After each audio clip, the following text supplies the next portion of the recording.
রমজান চলে যাবে এটা ভেবে একদিকে যেমন কষ্ট লাগতেছে, অন্যদিকে আমাদের ঈদ সামনে এটা ভেবে আরও আনন্দ লাগতেছে। তবে একটা বাস্তব কথা কি, আগের মতো এখন আর ঈদে তেমন একটা আনন্দ লাগে না।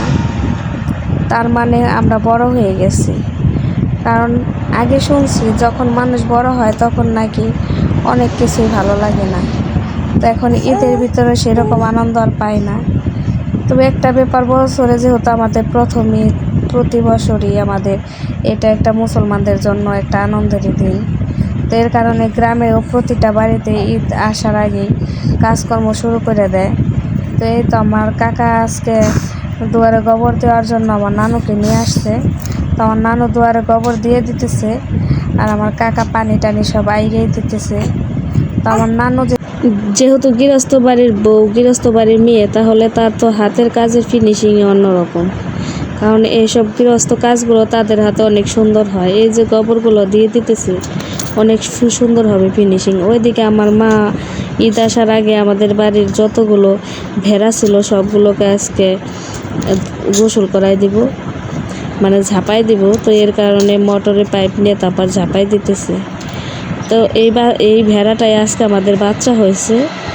আজকে বাচ্চা হয়েছে সকালে, তো 2টা বাচ্চা হয়েছে। তো এই ভেড়াটাকে আজকে গোসল করাই দিতেছে, সাথে ওইগুলোরও দিব।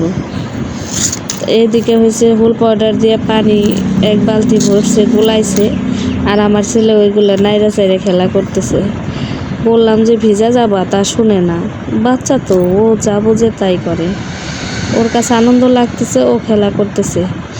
তো ভেড়া দেখলে একটা কথা মনে পড়ে। দেখেন আজকে ভেড়াগুলারে গোসল করাই দিছে, আর ভেড়ার দেখেন পশমের জন্য আগে যেমন মোটা তাজা মনে হয়েছে সেরকম মোটা তাজা মনে হয় না। তো আমার দাদির কালের মানুষদের মুখে আর কি, কিছু মানুষের মুখে আর কি ভাষা ছিল, একটা কথা বলতো না যে ভেড়ার মাংস অনেক নম্বর নিছে।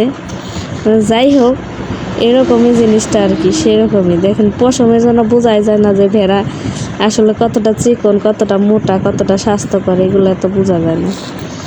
তো এই তো ভেড়াগুলারে ঝাঁপাই দেওয়ানো শেষ। এখন আমার মা হয়েছে বলতেছে যে ঘরটা একটু লেপে দাও। তা আমি একটু মাটির ঘর যেহেতু লেপা লাগবে, তো তা ঈদ আসতেছে, তা আমি একটু মার সাথে একটু লেপে দিছি। তা আমি ঘরটা লেপছি, আর আমার মা হয়েছে বাইরের চুলার পাড়গুলো লেপছে। মেয়েটা ঘুমেছিল, তো আমি লেপে দিছি। এই তো আমার মা চুলার পাটটা লেপছে। তো দেখেন চুলার পাটটা লেপছে, কি সুন্দর লাগতেছে। বাইরে রোদ, আজকে প্রচুর রোদ উঠছে। এই রোদের কারণে খুবই কষ্ট, রোজা থাইকে তো আরও কষ্ট। তো এই তো চুলার পাটটা ওরা যে লেপা শেষ, ওইদিকে হয়েছে আমার মা আর আমার ছেলে দুজনে মিলে জামা কাপড় ধুইতেছে। তো আমার ছেলে জামা কাপড় ধোয় খুব এক্সপার্ট। আমিও যদি জামা কাপড় ধুইতে যাই, ও যায় সেরে পিছন থেকে যায় সেরে ও ধুইতে যাইব, নয়তো করবো। তো এই তো দেখেন আমাদের ভেড়াগুলা ঝাঁপাই দেওয়ার পর কি সুন্দর পরিষ্কার লাগতেছে, অনেক সুন্দর লাগতেছে, অনেক ঝরঝরা হয়েছে। চুলগুলো শুকায়ে সাদা ফক ফক করতেছে, ভালো লাগতেছে। তো আজকে আমাদের ভেড়াগুলো দেখতেই আমার অনেক ভালো লাগতেছে।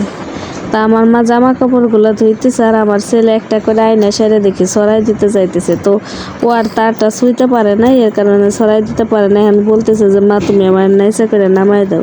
তো আমি নিচে করে নামাই দিই, তা ও চুল ধুইতে পারে না। পরে শেষে আমি নিজেই দিছি। ওই যে দেখেন কি ট্রাই করে পরে শেষে বলতেছে যে মা পারবো না, তুমি দাও। কি করবো, ও তো ছোট মানুষ, ও কাজকে অনেক আনন্দ উপভোগ করে। তো ও যে এটা কাজ, কষ্টের কাজ, সে এটা বুঝে না। ও মনে করে এটাই অনেক আনন্দের কাজ। তো আমাকে নিজেও বলে যে মা আমি কাজ করি, আমি কাজ করি। তো এর কারণে তো ধন্যবাদ।